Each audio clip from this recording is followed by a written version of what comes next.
Okay, it looks pretty good. So I think we have most people coming in. There's still a few being added there, but we should be good to go. Okay, so welcome everybody to another Toast webinar. Hopefully a very relevant topic. It's a question we get kind of very frequently when we meet clients, particularly in the startup phase. So should I set up as a limited company or a sole trader, or as a sole trader better? So it's a very common question. We'll do a bit of housekeeping just before we start. So we're going to try and keep the time to around 30 minutes. We've quite a lot of content to get through, so we'll try and cover as much as we can in that period of time.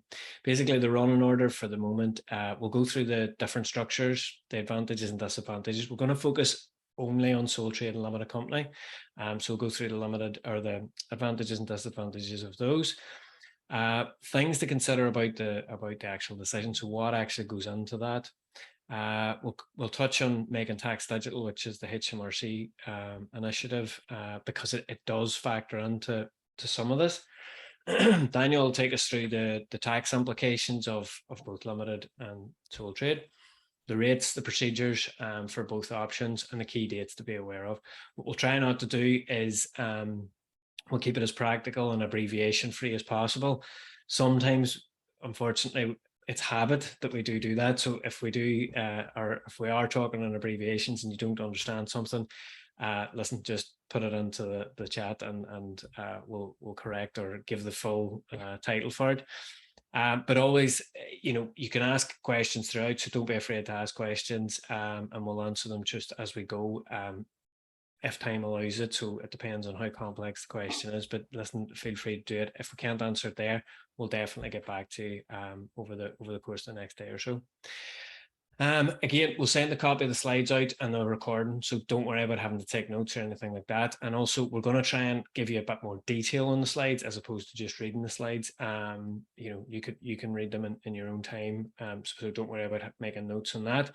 And as always, if you have specific questions about your business, or you want a consultation, or there's just a specific set of circumstances that we didn't cover, you can book a free consultation on our website or through any of our social media channels. So we have Instagram, Facebook, YouTube, LinkedIn, Twitter, and most recently TikTok. So feel free to contact us on any of those and we'll get through. But as I said, we've quite a lot of content to go through, so I'm going to jump onto that just now. Just before we do, quick introduction on ourselves. So I'm Michael, a partner with Toast. I have a background in computer science, did that as a degree, decided I didn't like computers and went on and trained as a chartered accountant. So I've been at that for more years than I care to remember now. And we have Daniel, who's a trainee accountant with ourselves and also our in-house Xero expert. So is very well versed on all things Xero and all things taxes. So thanks for being here with us today, Daniel. Thanks, Michael. So just a brief introduction on the actual topic. So every business makes this decision. So the legal structure that they pick. Sometimes people don't know what their legal structure is. If they're a sole trader, they're maybe not fully aware that that's what they are, and they've just kind of fallen into that. And then some actually incorporate into a limited company. So we'll go through those in a bit more detail. There are other structures which are kind of partnerships, limited liability partnerships. There's CICs, which are kind of charitable organizations, and then there's kind of a few different other more obscure ones. But the main bulk of kind of self-employed or limited or sole trades or limited companies in the UK, that's the pretty much 95% of the company structures. So some people start off as a sole trade, and it's basically down to the compliance requirements, or it's just them running the business, and they kind of then, as they gradually scale through the companies, they might come to eventually being a limited company. There's no requirement as such to do that, so you can stay as a sole trade, and it's perfectly fine the whole way along. So there's no actual issues with that, and some people will never transition to a limited company because being a sole trader just suits them better. But it really depends on the circumstances, which we'll go through in a moment. A lot of people ask when the tipping point in terms of when you actually become a sole trader, when you actually have to register and things like that.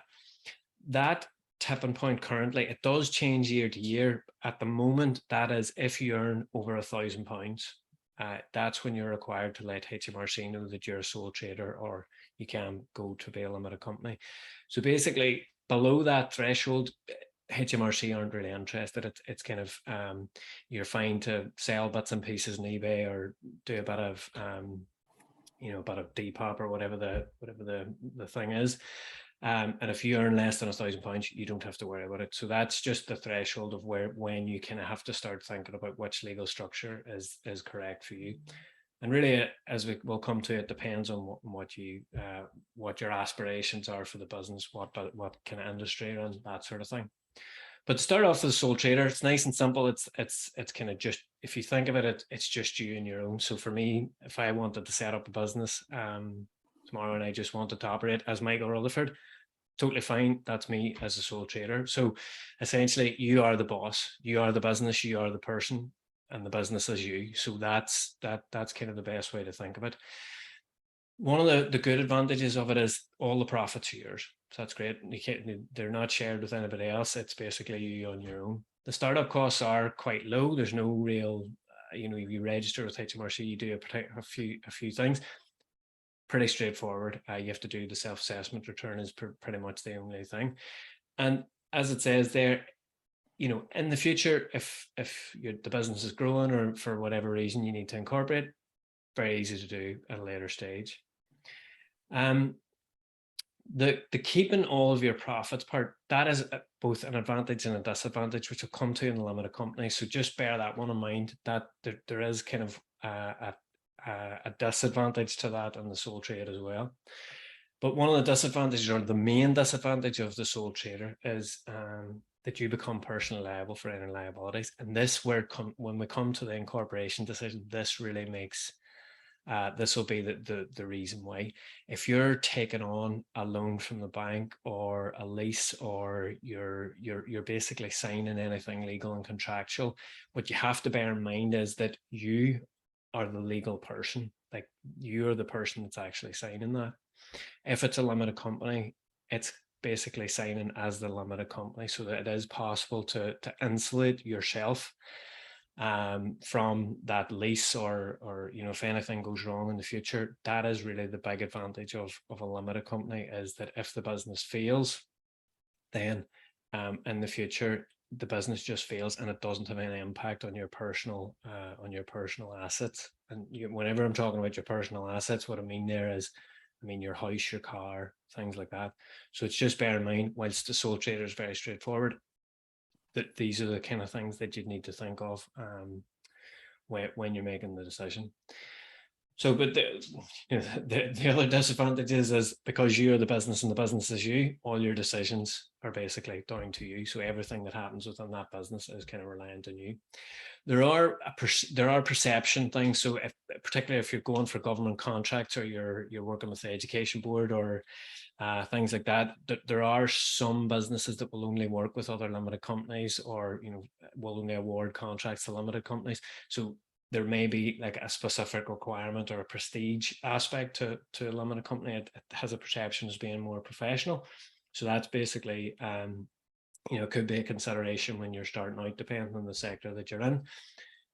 Also, if you're looking to raise finance, generally the finance is the traditional route is that it's put into a limited company, so the money goes into that, it's held there, and that's what it's used for. It's very difficult to raise finance on a personal basis without it kind of crossing over into your personal life. So it's another factor. Again, if you're trying to attract investors, sort of similar to raising finance, traditional route for that is straight into a limited company. So again, the traditional path is sole trade, it grows, and eventually might incorporate it and become a limited company. But there are some businesses and some things that just straight from day one, it's a limited company requirement. So again, we'll come to that. The profits that you're liable for, it's kind of related to the advantages. So whilst yes, you keep all the profits, the disadvantage can be that you keep all the profits, and no matter how high or low they are, you'll go through the tax rates very, very, very, very quickly. So, for instance, if I do particularly well in a year and I earn, get a really good contract that I've been working on for 5 years or whatever, and I get 150, 175,000 in on that contract, and that's what my profits are, I'm going to go straight into the 45%. So I'm going to pay 45% tax on any profits that are there. So I can't actually control how that comes out. When you earn it, it goes straight to you. And you'll be paying tax on that straight away. So again, it's one of the factors that we'll consider whenever we're looking at it. In terms of the limited company, as I said, the legal separation is the main one. That is really why people do that. So obviously there's a substantial failure rate with any business. It can be quite risky. So trying to keep that away from your personal assets and current kind of personal debt is probably one of the main reasons. So that's what it is. So that's that first advantage. That keeps it separate. Doesn't have anything to do with your family home or anything like that. Again, disadvantages for the sole trader and advantage for the limited company. It's a professional image, prestige, sounds better. People like doing it. You're a proper company, let's say. And then the name protection, so nobody else can copy that name, so you own that legal name for that limited company. Again, kind of touched on it earlier, and we'll come to it as well. There's potential tax savings because a limited company gives you more options in terms of how you take money out of it, so you can control when that is actually paid in. So if we use the example that we had previously, say we have a cracking year and 175,000 comes in, you might not choose to take that out of the limited company, and it will sit in that limited company until you actually choose to pay it out. So what you could do is take out 25 grand over the next 7 years or whatever it is to pay yourself that 25,000, and that will keep your personal tax rate down. So you might just pay 20% on it as opposed to the 45 whenever you have no control over it as a sole trader. So that's the kind of potential tax savings that you're in there. Kind of tied to that, salary and dividends, there's more extraction options. So as a sole trader, all the money goes straight to you. You pay 20%, you pay 40%, or you pay 45% on it. Whereas if you're a limited company, you have the option of paying yourself a salary. You can pay it up to the tax-free threshold. You can pay it above that. Or you can then pay the rest in dividends. And as Daniel will touch on later, the dividend rates are lower than what the actual personal tax rates are. So it's one of the big advantages of a limited company is it can be more tax efficient to take the money out. So you feel a bit more and you're paying a bit less to HMRC. What I would say on that is there is a tipping point in that.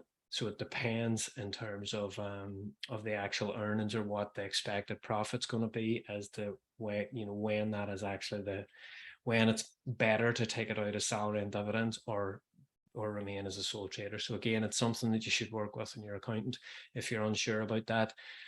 Basically, I would ask your accountant to kind of say, listen, this is what we think. What do you think the best options are in terms of tax extraction? So they'll be able to take you through all that. And again, we can just do a quick comparison for you and kind of say, listen, yeah, you should consider this because you're going to end up paying too much in tax. So you can avoid paying national insurance as an employee and employer. So that's just another tax on salaries. And then it's also easy to do pension contributions, which can reduce your tax. Again, it all comes to kind of tax minimization strategy. So making sure that you're receiving as much of a financial benefit from your company or your business as possible. So that's where a limited company does offer more flexibility. And then obviously it is much easier to sell. It is possible to sell sole trade businesses, but it's usually the assets and things like that. Whereas with a limited company, they can just come and buy all the shares, and that's a straightforward sale that incorporates everything. Disadvantages of a limited company: far more accounting requirements. They are much more complicated to administer than sole trades. You have to file annual accounts, you have to file CT return, or corporation tax returns, so you have to tell HMRC on both. So corporation tax is actually a separate return from your annual accounts. You have to do a confirmation statement which goes to Companies House. And then if you have any salaries to pay, so if you want to pay yourself a salary or you have employees, you'll have to do RTI returns, which is real-time information to HMRC. So as you can see, you have 1, 2, 3, 4, 5 compliance requirements on a limited company, whereas you just have one with sole trade. So that's essentially where I'm talking about the kind of the complexity of administering a limited company is much higher. Your director's details are visible, so anybody can go onto Companies House, search your name, and it'll come up that you're the owner of that company, and they can see some abbreviated account, they can see some financial information. How large you are will depend on how much information they can see. But again, it's one of the downsides to having a limited company. And also self-assessment is mandatory, so you have to, regardless of what you're earning, you would have to submit a tax return as well. So that's what I'm saying. There's more compliance requirements associated with a limited company. So in terms of incorporation, so this, when I talk about, sorry, I'm just conscious that I've referred to incorporation numerous times and maybe not explained what it is. Incorporation is setting up a limited company. So it's basically making that decision and saying, yep, I think becoming a limited company is right, instead of remaining as a sole trader. So what factors into that decision? So as I said, sole traders, very, very easy setup, low on compliance requirements. Limited companies much more burdensome in terms of admin and stuff like that, but offer greater tax efficiency, so it can be very, very attractive. And what will factor into that decision is, like, are the profits likely? How much profit is there likely to be?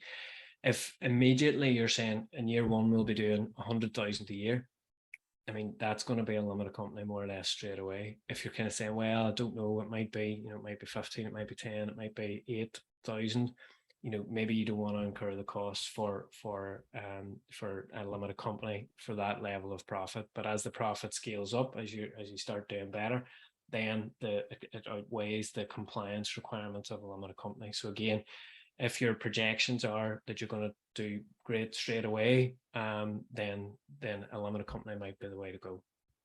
The second factor, as I said previously, is how it's to be funded. If you're looking to borrow money or you're looking to get money from investors, potentially a limited company is the way to go on that. What I would say on these considerations, there's no hard and fast rule on this. It is ultimately your decision. And whilst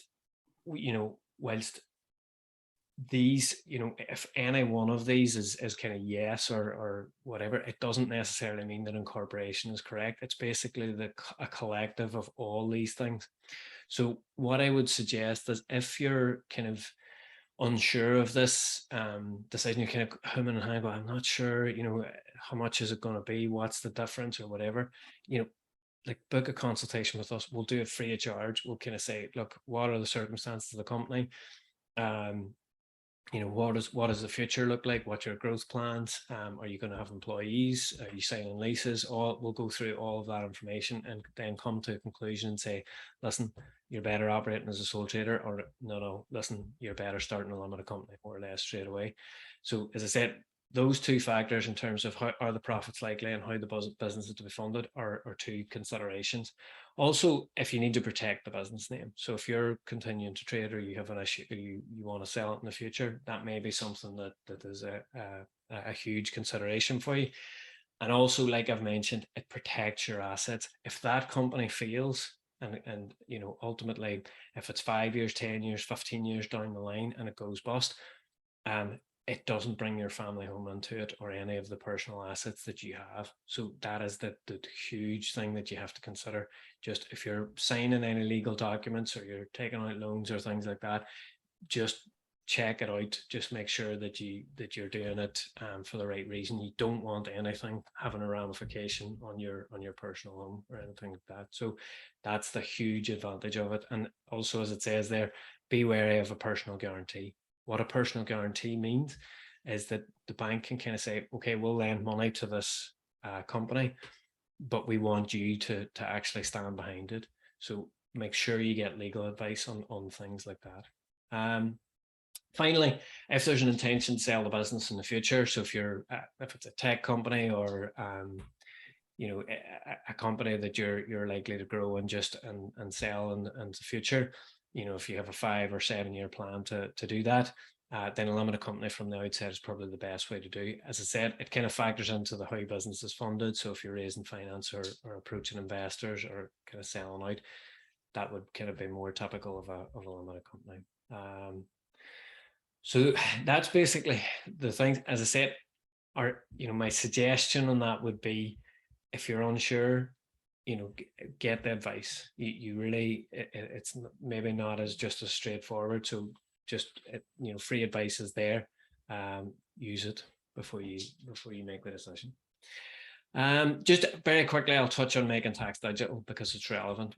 This is basically from HMRC. So HMRC is Her Majesty's Revenue and Customs, so it's a tax authority.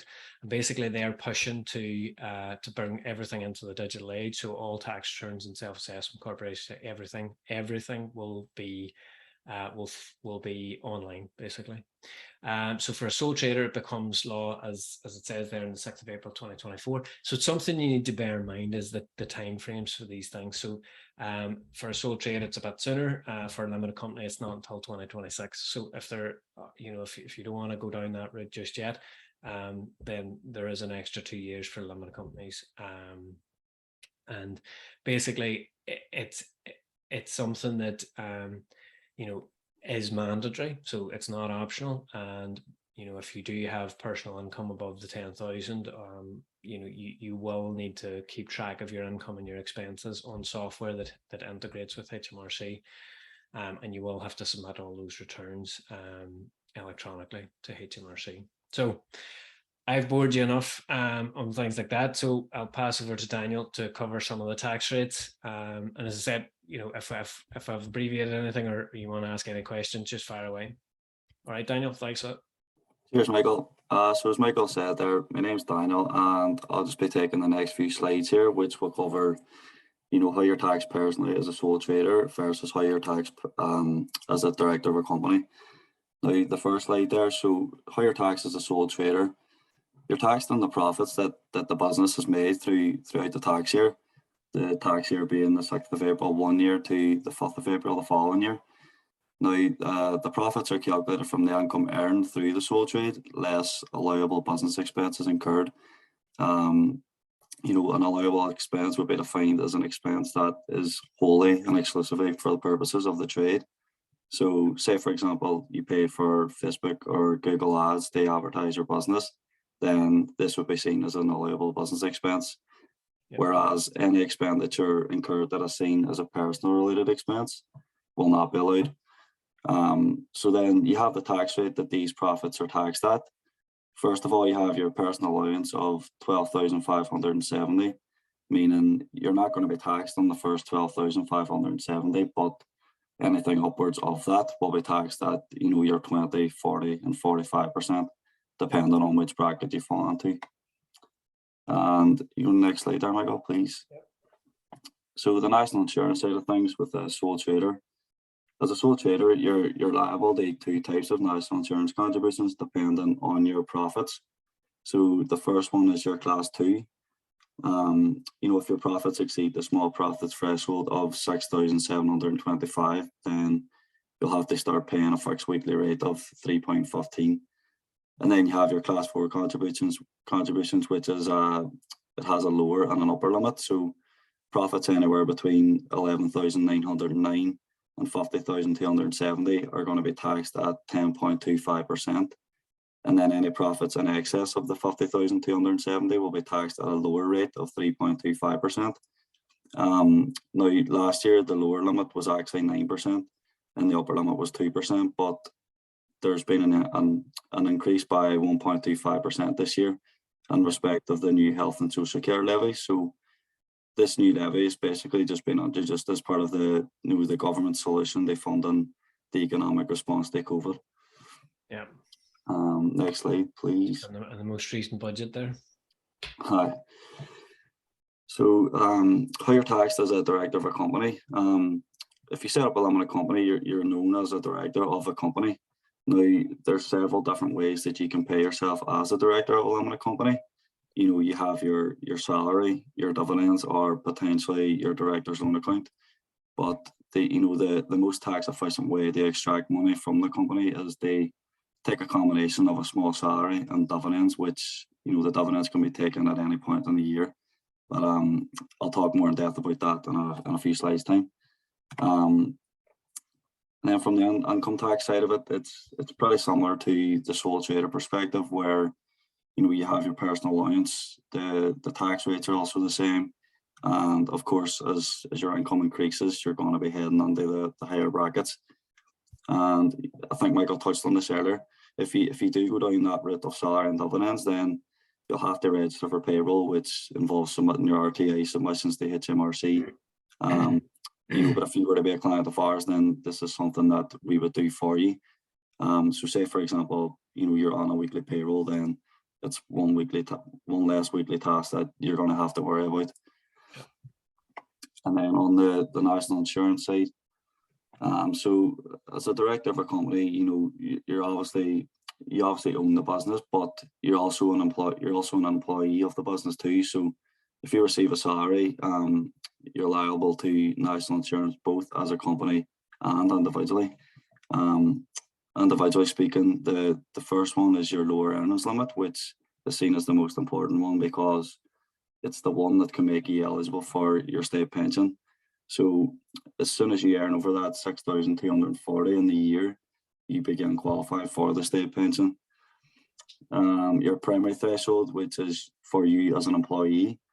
Now, the annual threshold has been increased to 12,570 this year, and that's in line with the standard personal allowance. So once you earn from 12,571 to 50,270, you'll be taxed at a rate of 13.25%. And then any earnings over 50,270 are taxed at the lower rate of 3.25%. Again, a 1.25% increase from last year. And then your secondary threshold, that's the one that it's on you as the employer. So once you pay over 9,100 in the year, you're paying national insurance contributions at a rate of 15.05%, with no reduction this time at 50,270. So just to recap on that slide there, if you're the only director of the company, you own the business and you're an employee, then you're going to get taxed on national insurance for both areas. What I would say on that just is that, people don't need to actually necessarily know this. This is something that we can actually calculate depending on what, as I said earlier, it depends on what the profit expectation is and how you're actually projecting forward.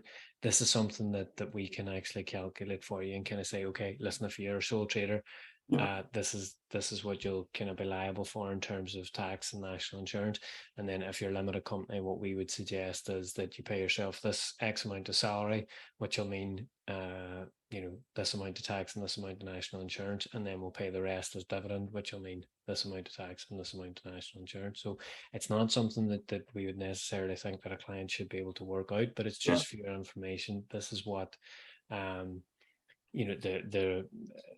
their tax law says. But as I said, it's something that you would need to kind of engage with your accountant on and work together on, so that you can actually plan what the best way is. So as I said earlier, if you're kind of talking about 15,000 pounds worth of profits per year, you probably don't need to worry about the cost of administering a limited company. But once you go up, as Daniel, your next slide's dividend, is it? Yeah, on dividends, next one. Yeah, sorry, I skipped ahead. But as you'll see now, on the dividend side, if your profits are like 50, 60, 70,000 or into the hundreds of thousands, it's this that really can minimize that tax payable. Sorry, Daniel. All good. Thanks, Michael. So on the dividend side, then to be tax efficient when you're the director of a company, you want to pay yourself the lowest salary possible that is above the lower earnings limit of 6,240 that qualifies you for the state pension. But you want to give yourself a salary that's going to put you lower than the level that you'll have to pay employees and employers' national insurance as well. Now, I think that the optimum salary for this year is 9,100. So if you pay yourself this salary, it still leaves you 3,470 of your personal allowance to be taken as tax-free dividends. And then you also have the 2,000 tax-free dividend allowance on top of that unused personal allowance. And then any amount of dividends taken from the company in excess of this will be taxed at the dividend tax rates, depending on the amount of dividends taken from the company. And as you can see, that's the updated dividends tax rates for this year. They have also went up 1.25% as well. And I'll not bore you reading out those, I'm sure. But just to I suppose the key points from that really is the personal allowance and the dividend allowance. So yeah, essentially you can extract 14,570 without kind of incurring any tax liability. Yeah. If you then pay the rest of your profits as a dividend, you'll incur 8.75% on any additional. Whereas, as we said, you know, that would maybe trip you into, you know, as I said, if it's 50,000, you'll trip over into the 40% bracket. So, you know, there's a substantial saving obviously between the two. Now you will have to pay corporation tax on the profits, so it's not quite as good as 40% versus 8.75%. But there are still substantial savings to be made, and as I said, it's something that you know we can calculate for you, dependent on the actual business. So yeah. As Daniel said, it's not something that we expect you to know as a client, but it's just so that you're aware of these are the different extraction options for the company. And then just very briefly there, the key dates and deadlines. So as a sole trader, that you must be registered for self-assessment by the 5th of October after the end of the tax year. So for example, if you're required to file a tax return for the tax year 6th of April 2022 to the 5th of April 2023, then you must register by the 5th of October 2023. So, and then in terms of filing the self-assessment and the payment of any tax liability, both must be done by the 31st of January. But of course, you can get your tax return filed well in advance of that deadline, so it can give you an early understanding then of any tax liability that may be due, so that you can then save for that. With So regards to key dates and deadlines, on the 5th of April the year previous, and then you don't have to pay it until the 31st of January the next year. Sorry, Dan. All good. So with regards to the key dates and deadlines for limited companies, the key dates really depend on your actual year end, but the main deadlines would be the filing of your accounts, which must be filed 9 months after the year end. Your corporation tax return must be filed 12 months after the year end, but any corporation tax liability must be paid 9 months and 1 day after the year end. You know, and that's basically the key dates and deadlines briefly summarized there. Yeah. Okay. Excellent. Just a couple of points on that. So the 5th of October that Daniel referred to there, basically that's really where the requirement is. If you earn over £1,000 in that year, that's kind of at the point where you would then be required to register for self-assessment. So if I earned over £1,000, you know, now in the next couple of weeks, I would then be required to register by the 5th of October next year. So that's how long I would have to do it. The only thing I would say about that is the quicker you register, the better, because you might as well do it. And then, as Daniel had said there, I can file the return then on the 6th of April next year. So I can actually figure out what my tax due will be for the 31st of January the following year. So it'll be 2024. Just on that payment as well, for anybody who's just starting a business, what you need to be aware of in your first year of trading is that the first year that you do, so say for instance now you're due to pay and file by the 31st of January, that's when the tax liability will be due. But what you're also required to do in your first year, because HMRC don't think your first year is difficult enough. So what they do is they then say you should also pay half for next year. So if your tax liability for year one is 10,000, they'll say, okay, we want 10,000, but we also want 5,000 on deposit for next year. So you do have to be aware of that in your first year. Now going forward, the 5,000 basically gets offset in the future, but just be aware, because it can come as a shock to some people in that the 31st of January, they're like, okay, that's grand, I have to pay tax. Yes, you do have to pay tax on it, but you also have to pay tax for the year following. So it can affect some businesses' ability to continue, obviously, to trade. If you're not expecting a bill and you have to pay it, it can put some businesses under. So just be aware of that on the 31st of January deadline. Just listen, I think we ran over time there very, very slightly, but hopefully it was worth it. Just a bit about Toast. So we cover all range of services. So we do everything from sole trade limited companies, partnerships, all the different legal structures. We can do all the registrations, the annual accounts, the corporation tax. We offer payroll services. So that depends. You can have employees as a sole trader. You can have employees as a limited company. We provide all the softwares and subscriptions and training to those, and then the self-assessments and tax returns for any sole trades. We offer bookkeeping, VAT registrations. Basically, also, we offer any kind of bespoke service. So whatever your actual business needs, or whatever your business actually needs in terms of its accounting or finance, if it's cash flow forecast or whatever, we can kind of cover anything. We cover a whole different range of sectors. So if it's IT, retail, service industries, professional, dentists, doctors, we cover all range of industries. And basically, our aim is to provide you with real-time access to that information. Running a business is quite difficult, but if you know where it's at and you know how much you're spending and you know how much you're bringing in, it does make it that bit easier. So basically, the aim with the software is to try and make that as easy as possible, so that it's not taking you huge amounts of time to figure out. Because to be honest, you'll probably be so busy with the day-to-day operations of your business that the finances might take a backseat. So if there's a program or software that can save you the time, and you don't have to do that, you're less likely to put it to the back, and you can see a clear position of what your income and your spending's like. Also, we offer kind of clear and transparent pricing. So basically, if you want a service, it's a line item. We say, okay, if it's payroll, this is how much it's going to cost. If you don't want payroll, that's fine. There's no problem. We just take it away. So it's very, very clear from the outset. So you'll have no, you have a very clear understanding of what the payment is for our services. Just as always, thank you very much for attending our webinar. Follow us on all our social medias. As I said, we cover all of them now, I think. But if you do want to book a consultation, you can do so on our website, which is toast.tax.